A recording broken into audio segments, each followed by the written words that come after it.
బీజేపీతో టీడీపీ జనసేన పొత్తుపై సంచలన వ్యాఖ్యలు చేశారు మంత్రి రోజా.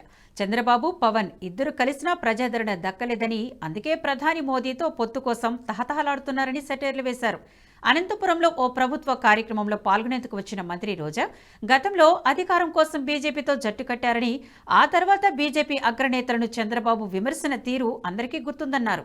ప్రస్తుతం ఓటమి భయంతో, కేసుల భయంతో బయటపడేందుకే చంద్రబాబు పొత్తుల డ్రామా ఆడుతున్నారని దుయ్యబట్టారు.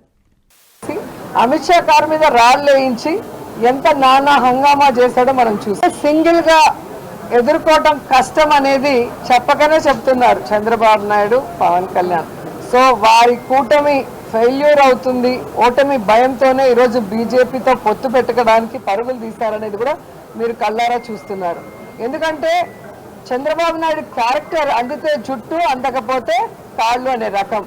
గతంలో ఏ విధంగా మోడీ గారి తో జతకలవటానికి ఎన్ని రకాలుగా ఆయన్ని పొగిడారో మనం కళ్ళారా చూసాం.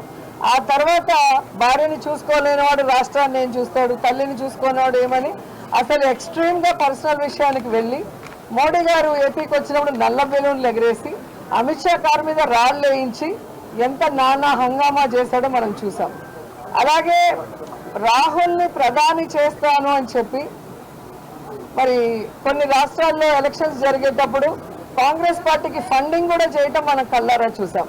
ఈరోజు ఆంధ్రప్రదేశ్లో లాస్ట్ 5 yearsలో ఆయన చేసిన స్కాముల వల్ల అన్ని సాక్ష్యాధారాలతో దొరికిపోయి ఈ మధ్యలోనే జైల్లో కూర్చున్నాడు. కాబట్టి ఇప్పుడు కనుక మనం సింగిల్గా ఫైట్ చేస్తే ఓడిపోతాం. ఓడిపోతే ఈ స్కాముల్లో మనం పక్కాగా జీవితాంతం జైల్లో కూర్చుంటాం అన్న భయం పట్టుకుంది. కాబట్టి ఈరోజు మోడీ కాళ్ళ దగ్గర మొత్తం పార్టీని పెట్టేసి మీరు ఎలా చెబితే అలా అని జీ హుజూర్ అన్న రకంగా ఈరోజు ఢిల్లీలో తెలుగువాడి ఆత్మగౌరవాన్ని తాకట్టు పెట్టింది మనం కళ్ళారా చూసాం. అంటే తాను జైలు. ఈ వీడియో మీకు నచ్చినట్టయితే లైక్ చేయండి, 10 మందికి షేర్ చేయండి. అలాగే కామెంట్ల రూపంలో మీ అభిప్రాయాలను మాతో పంచుకోండి. Nationalist hub group of channels ను సబ్స్క్రైబ్ చేసుకుని తెలుగునాట జాతీయవాద జర్నలిజాన్ని ప్రోత్సహించండి. ఈ వీడియో కింద ఉన్న బెల్ ఐకాన్ పై క్లిక్ చేయడం మర్చిపోవద్దు.